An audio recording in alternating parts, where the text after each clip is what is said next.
Hello students, I am with you to explain your new course book. Not because it is very difficult. It is specially and beautifully designed, I think. Specially and beautifully designed. But no guideline is available to you.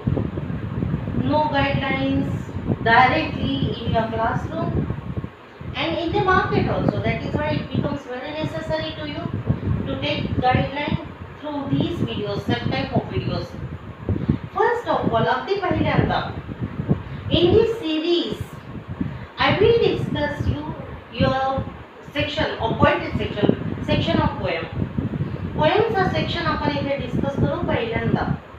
कारण मला असं वाटतं की poem is difficult to understand because this is condensed matter,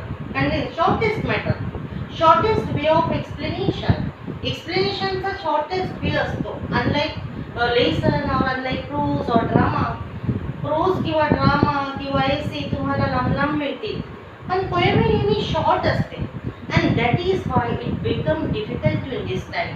म्हणून ती कठीण होत जाते, डिफिकल्ट होत जाते आणि आपल्याला मग टीचरचं किंवा गायडन्स घ्यावं लागतं. कळलं? तर त्याच्यामुळे वन बाय वन आपण एकानंतर एक आपण सेंड करत जाऊ. पण पहिल्यांदा तुमची ही जी सॉन्ग ऑफ ओपन रोड आहे रिटन बाय वॉल्ट व्हिटमन, तिला आपण पहिल्यांदा बघू. But I think to understand the poem, only A to Z translation in Marathi or A to Z translation in your mother tongue, that is not sufficient. फक्त तुम्हाला त्याचा अर्थ कळेल, तो अर्थ तर तुम्ही कुठूनही मिळवू शकता. परंतु पुष्कळ साऱ्या गोष्टी आहेत, म्हणजे पुष्कळ सारे पॉइंट्स आहेत की जे तुम्हाला try to understand, develop this habit to understand all necessary and important points at the time of learning. कळलं? तर मग पॉइंट्स काय आहेत? तर पहिल्यांदा पॉइंट्स मी सांगून देते. तशी हॅबिट टाकायची पोएम वाचत असताना किंवा पोएमचं एक्सप्लेनेशन घेत असताना आपलं डोकंच तसं ठेवायचं आणि ते आपण बघत जायचं at the time of explaining. पोएटच्या विषयीचा पोएटची इन्फॉर्मेशन तुम्हाला असणार. This is very important. कारण ज्याची पोएम तुम्ही वाचून राहिले त्यांच्याविषयीची माहिती तुम्हाला असलीच पाहिजे. And it is given in your course book. It is given in your textbook before actual poem. Actual poem च्या आधी ती तुम्हाला दिलेली आहे. या पोएमच्या विषयी song of the open road याचा जर विचार कराल तुम्ही किंवा याचा जर वाचाल तर इथे दिलाय he is an American poet. आपल्याला सर्वांना माहिती आहे Walt Whitman, very very famous American poet. He is फक्त not only in America, on whole earth, सगळ्या पृथ्वीवरचे ते फेमस पोएट आहे. ही इज एसेइस्ट, पुष्कळ सारे एसे त्यांनी लिहिले. जर्नलिस्ट आणि मोठे, कारण जर्नलिझमसाठी त्यांनी काम केलं आहे, न्यूजपेपरसाठी वगैरे किंवा मॅगझिनसाठी. आणि most important factor, most important thing for you related to this poetry is his father of free verse. This is very important. Now try to understand what is meant by free verse. There are two types of verse, blank verse and free verse. Blank verse is not necessary to understand because this is not related with this material. Blank verse या material च्या related नाही. This is not available. This is not exist here. इथे ती नाही आहे. म्हणून blank वर्स तुम्हाला बघण्याची गरजच नाही. पण what is mean by free वर्स? तर फ्री वर्स दोन पद्धतीने बघा. या पोएमला तुम्ही जर ऑब्झर्व कराल व्यवस्थित तुमच्या पुस्तकामध्ये, if you observe the poetry, if you observe the poem, तुम्हाला लक्षात येईल की some lines are lengthy and some lines are shorter. काही लाईन्स खूप लांब आहे, काही लाईन्स खूप शॉर्ट आहे. Means there is no rules and regulation, there is no special and specific structure of the writing. तुम्हाला you will not get. तुम्हाला तसं स्ट्रक्चर इथे मिळणार नाही. and even rhyme scheme तुम्हाला तिथे दिसणारच नाही. आणि स्कीम तुम्हाला माहिती आहे की रायमिंग वर्डने स्कीम त्या पोएमला येत जाते. but rhyme scheme is absent. though the poem is beautiful, though the poem is balanced, though it is कशी वाटते आपल्याला रिदमिक, रिथमॅटिक वाटून राहिली, बिकॉज कारण की तो balance it is hidden balance. कुठेतरी त्याची ब्युटी, कुठेतरी त्याचा बॅलन्स, कुठेतरी त्याचा रिदम आहे तिथे, पण तो आपल्याला दिसत नाही. तर आपण म्हणू की राईम स्कीम तिथे नाही आहे आणि एक स्पेशल स्ट्रक्चर जे ॲक्युरेट स्ट्रक्चर असतं, एवढ्या एवढ्या एवढ्या सारख्या लाईन्स झाल्या, स्टॅन्झास दिले सगळे, तर या सगळ्या गोष्टी तिथे नाही. अशा प्रकारच्या पोएमला this type of structure is included in free verse. Okay, या दोन गोष्टी तुम्हाला. तर दिस इज रिटन किंवा this poem is written in style of free verse. Free वर्सच्या स्टाईल मध्ये त्यांनी लिहिलेली आहे. व्हाय?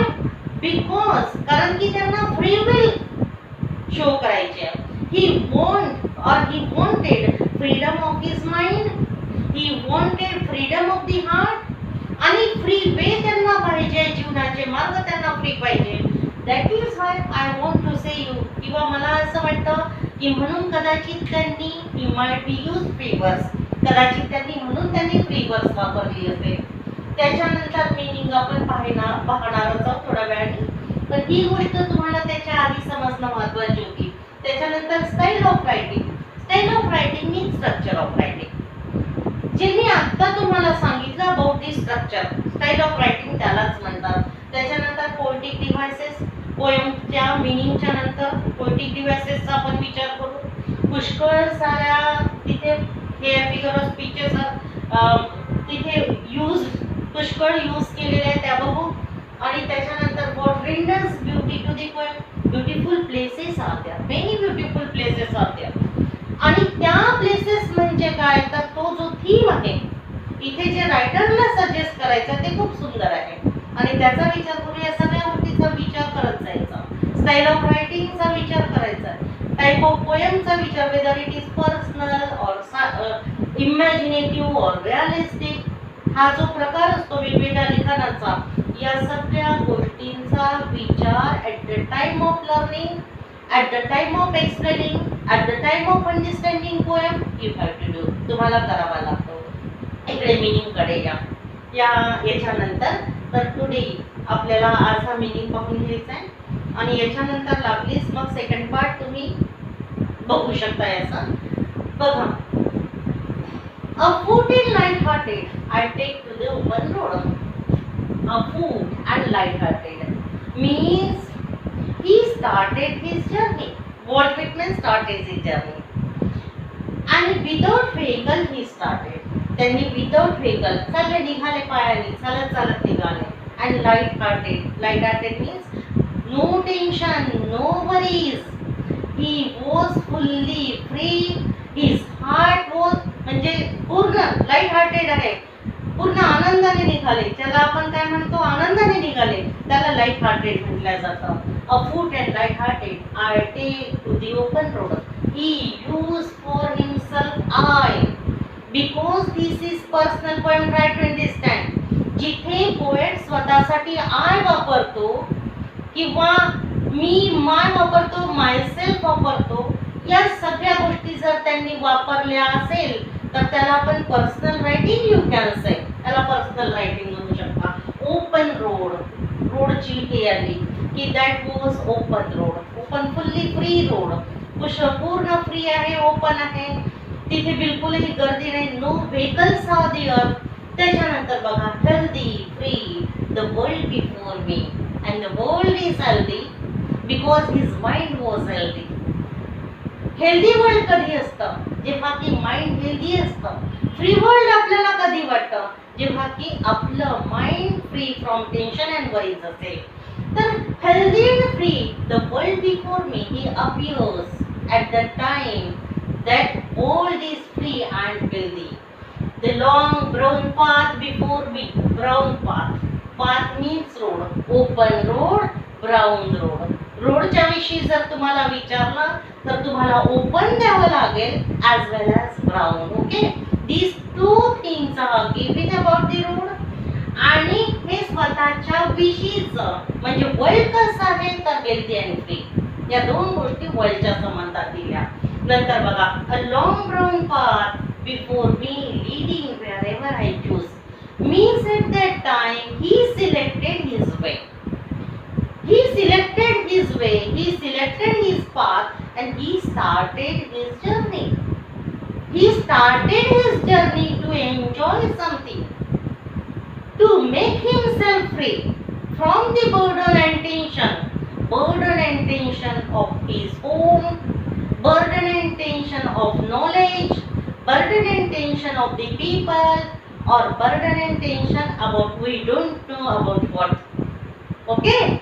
Next, henceforth I ask not good fortune, I myself am a good fortune. This is very important line. म्हणजे मला असं वाटतं की ही लाईन खूपच महत्वाची आहे. काय म्हटलं आहे? henceforth म्हणून I ask not for good fortune. मी कोणाकडे डिमांड नाही करणार गुड फॉर्च्यून किंवा मी वरी नाही करणार गुड लकचा. I myself am good fortune. He is confident about himself. त्यांना पूर्ण स्वतःवर विश्वास आहे. ज्याला स्वतःवर विश्वास आहे, लकची वाट पाहावी लागत नाही, लक येऊनच जातं. That is good fortune. Okay, he himself was a good fortune. He believed on himself. स्वतःवर विश्वास आहे. He is to whimper no more, postpone no more, need nothing. आणि म्हणून he need nothing. He is not weak. त्यांना बिलकुलच काही नको आहे. कारण कशाची डिमांड नाही, need nothing, postpone no more. समोर ढकलण्यासाठी नाही आहे काही आणि काहीच नाही. पूर्णपणे एम्प्टी, फ्री आणि कसा माइंड आहे तर स्ट्रॉंग, हेल्दी आणि एकटे ते बिलकुल बेअरफुटेड तिथे निघाले आणि समोरची जर्नी करण्यासाठी निघाले. Done with indoor complaints. Try to understand indoor complaints, free from indoor complaints because he was alone there. कारण इंडोर कंप्लेंटला त्यांनी आतमध्येच टाकून दिलं, घरामध्येच टाकलं आणि घराच्या बाहेर ते जर्नीला निघाले. Libraries, even you know the burden of knowledge also. Knowledge सुद्धा एक burden असतं. Libraries means what? The burden of knowledge and purity and criticism. आणि या सगळ्या गोष्टीचं मला बिलकुलही complaints burden आहे. No burden about complaints and no burden or no worries about the criticism of the people. किंवा कोणाचंही कुणी हा म्हणतोय असं तो म्हणतोय नाही, मला कोणावर करायचं नाही आणि कोणाचं मला नको आहे. करत असेल तर मी त्याच्याकडे काय देणार नाही, लक्ष देणार नाही. तर या सगळ्या गोष्टी means he was free from all these things. Okay, these are responsible for the burden. These things are responsible for the कशासाठी तर बर्डनसाठी ज्या रिस्पॉन्सिबल असतात. या सगळ्या बर्डन्स वाल्या गोष्टी त्यांनी कुठे टाकून दिल्या, घरीच टाकून दिल्या किंवा घरी ठेवल्या आणि त्यांनी जर्नी त्यांची he started his journey, he started his free journey. त्यांनी स्वतःची फ्री जर्नी स्टार्ट केली. Okay, do you understand? Now next, strong and content. I travel open road. Strong and content. The strong and content. He was full happy.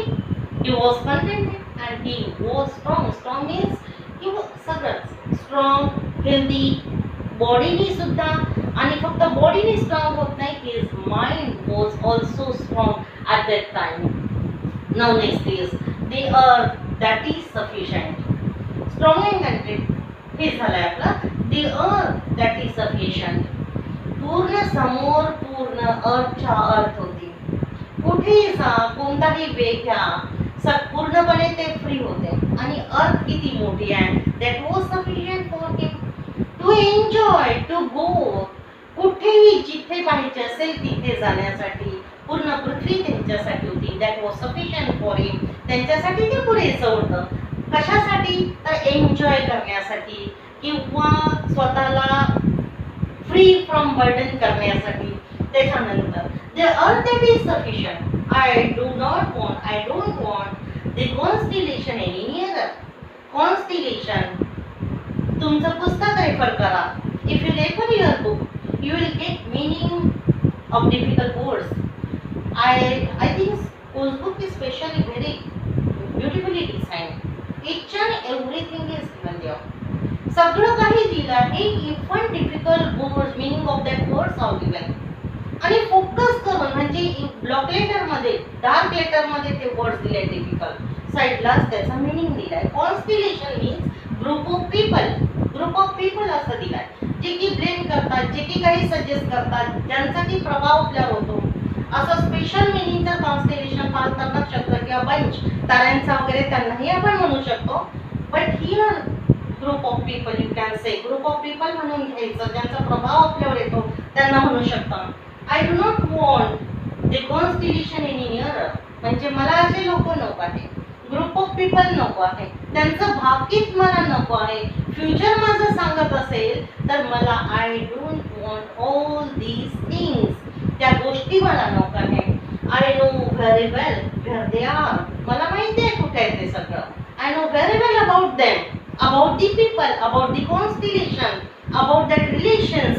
नंतर I know they suffice for those who belong to them, आणि they R sufficient, म्हणजे जिथे ते आहेत तिथे ते आहेत ते तिथे. स्टील हिअर, आता बघा नाऊ, मी जे तुम्हाला म्हटलं इथपर्यंत सगळं this is word meaning of the poem, surface level meaning of the poem. इथून मात्र तुमचा जे रायटरला सांगायचं आहे, ट्रू ब्युटी लाईज हिअर, इथे खरी मजा आहे, इथे ती पोएम सुंदर होत जाते. Though it is given in bracket, though the poet used bracket here, I don't know why.